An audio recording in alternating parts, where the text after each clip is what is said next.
is important, not for generating the big outputs. Here's a most dramatic example of this that I've had in my career. It was a 42-year-old woman with influenza A.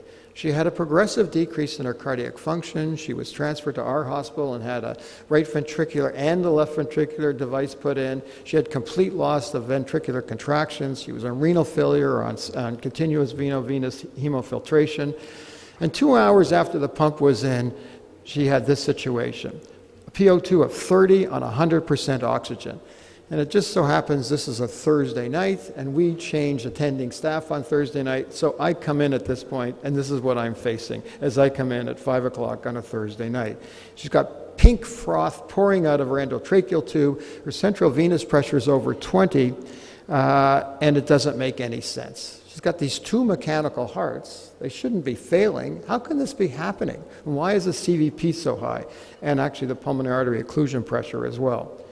So we tried to figure out what was happening, but surgeons being mechanical, their solution was, well, let's add another machine. And they thought of putting her on ECMO to try to deal with the lungs, but they couldn't do it with the circuitry, so they wanted to take her to the OR to do that. So they're going off to the OR as the internist is trying to think. This is her chest x-ray.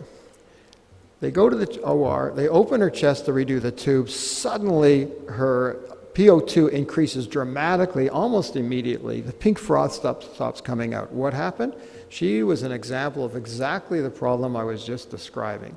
The LVAD drains, so in this situation you have both. So you have a right heart pumping blood into the lungs, but you drain it from the left heart, from the left atrium, and then put it back in the aorta. So that drain from the pulmonary venous system was probably kinked due to probably the mediastinal edema. When they opened the chest, they unkinked it, and now it wasn't a problem. This is the example of outflow not matching inflow.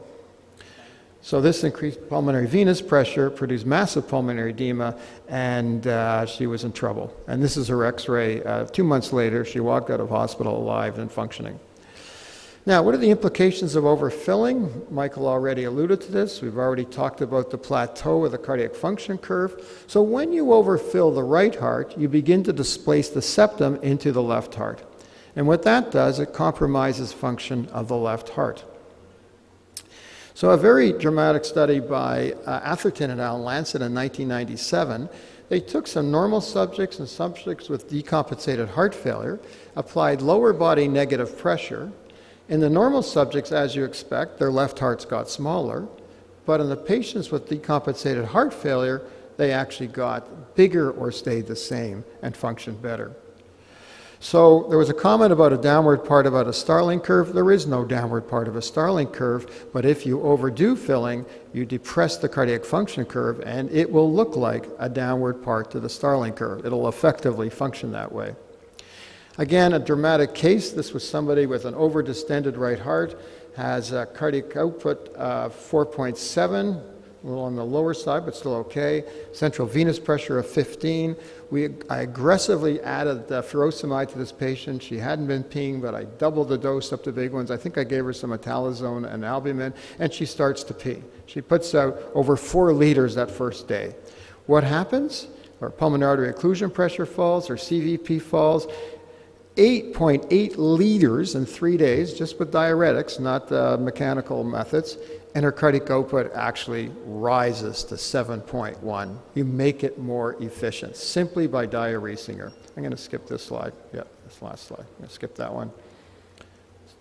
Too much. Okay, so just finishing off, factors affecting filling, diastolic compliance of the ventricle, pericardial limitation, heart rate. Heart rate's a very big factor. Going back to that fluid case that I showed you, that heart rate was only 65, 70, which means the heart's really filling and reaching the limits of its filling. Volume status, we as clinicians, if we pour in too much fluid, that actually affects it. And of course, the systolic function of the patient also is going to affect what you're left with at the end. So just to finish off, arterial pressure is flow times resistance. Resistance, causes of a low resistance, sepsis, drugs, spinal injury, those are big 3. And you could treat those with drugs that affect resistance. On the cardiac output side, you have circuit problems, which is mainly the stress volume. You fix that with volume, but norepinephrine can also recruit some unstressed volume into stress volume and help you. And then, of course, if it's the heart itself, if it's low cardiac output, then the issues are fix the heart. And the way you do that is you fix it with dobutamine, milrinone, or epinephrine, and you can have targeted therapy to go after the problem that's in front of you. Thank you.